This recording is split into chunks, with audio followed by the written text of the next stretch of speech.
Thank you very much for having us here today, Kevin, and I'm really glad to be here at the meeting. And it's nicely served up. You know, one of the questions that I'm often asked is, how does a 120-year-old company, a company that's viewed by many to be very conservative and very, very careful about their approaches, suddenly end up with a Twitter account?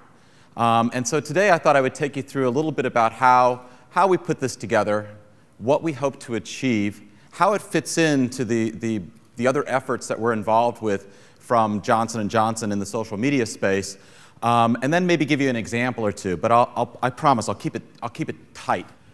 So the first thing I think I ought to do is just tell you a little bit about how we actually got here in the first place. Johnson & Johnson for the past 3 years has had quite a breadth of social media activities, particularly within its corporate function. And you heard yesterday from Rob Halper, who has been responsible for our J&J Health Network on YouTube. But really, the whole approach goes back to Margaret Gurewitz, who is our history blogger. I'm sure many of you didn't even know that Johnson & Johnson has a history blog.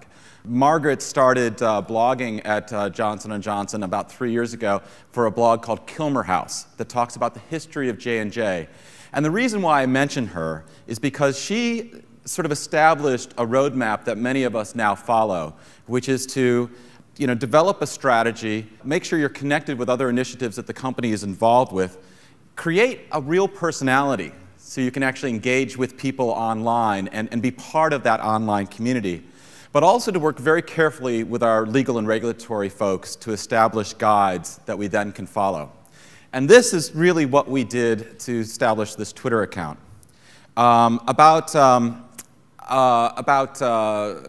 this time last year, we had an event that kind of prompted us to think about what we could do to become more involved with Twitter. And clearly, there was a groundswell of people who are using this as a medium to engage with others, find out information, share their thoughts, but also to start talking back to the company. And from a media relations point of view, sorry about that. From a media relations point of view, it was important for us to understand what was being said, but also to look for ways that we could engage. So the first step, the very first step, was to try to figure out what on earth we wanted to do with Twitter. And so we looked, and I've grouped these from a corporate standpoint. I'm sure there are ones that are kind of amalgamations of these as well. But essentially, I see there be 5. The first is that you're really providing a customer service. And I think probably some of the finest examples of that probably come from JetBlue, for instance, where they use a Twitter account to keep people abreast of flight delays, where people can reach out to JetBlue and complain about lost luggage and other such things. So customer service is one sort of key area. The next place is really being an expert source. And by that I mean that the Twitter feed is being provided by somebody within the organization who is known outside as well as inside as being very knowledgeable about a particular area and can provide some key insights into that. And I think probably the best examples are coming from the tech side of the world. The next piece is really to be a news gatherer, where you're sort of taking information in that relates to your business, relates to your industry, and you're providing that through your feed back to the broader Twittersphere.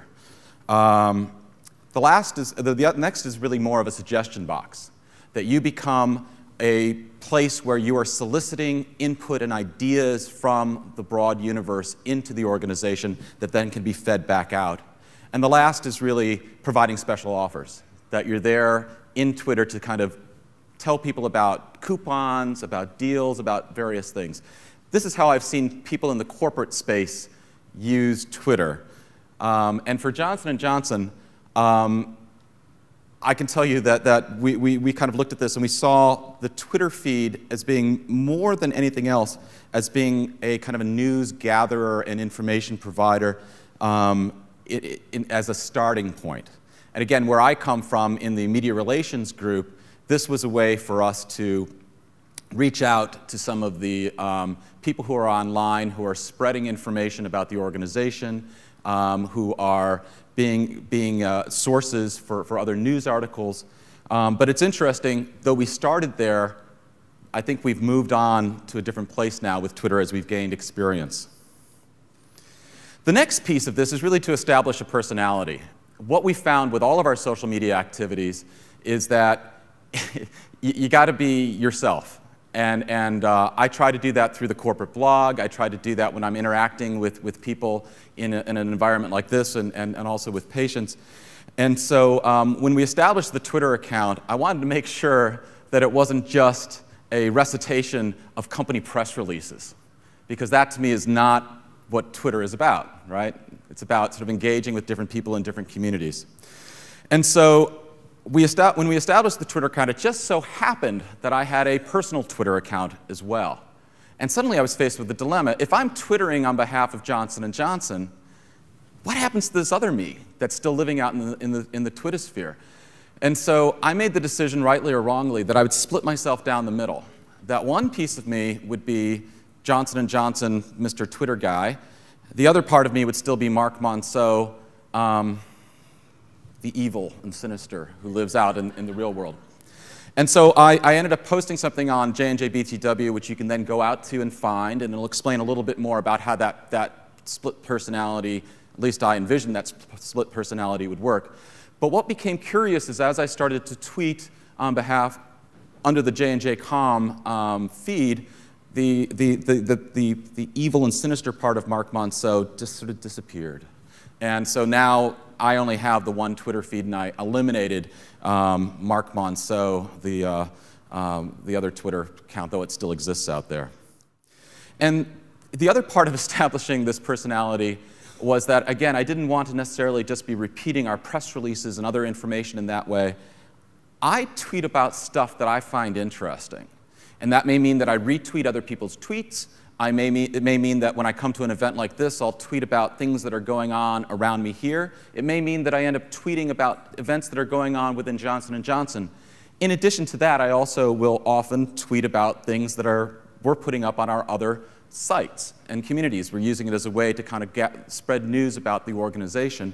And so I'll reach out and I'll tweet about things that are being said on jnj.com, on J&J BTW, on Kilmer House, the history blog, on Rob's YouTube channel, and other things. But keep in mind, I won't tweet about something if I don't find it to be of interest. I try to keep it to be, something that Marc Monseau, as an employee of Johnson & Johnson, finds to be cool. Now, that may mean that everyone's going to start to defriend me or not follow me anymore, but anyway. The other piece was really to tie back our Twitter efforts into all else that we were doing in the online space on behalf of the corporation. We have the corporate blog, we have the corporate history blog, we have the YouTube channel, we also have a Facebook page, and of course we have jnj.com. And we really try to connect these together. When we end up putting something on the YouTube channel, I'll try to tweet about it. Sometimes I may post something on J&J BTW. Sometimes there may also be a similar post that gets placed up onto Kilmer House, the history blog, that relates back to that story. And so we really try to link these together so Twitter doesn't sit in isolation. And I think that's a very important piece that we all have to keep in mind. These cannot be one-off initiatives. They have to be tied together in some way to help to support each other from a corporate standpoint.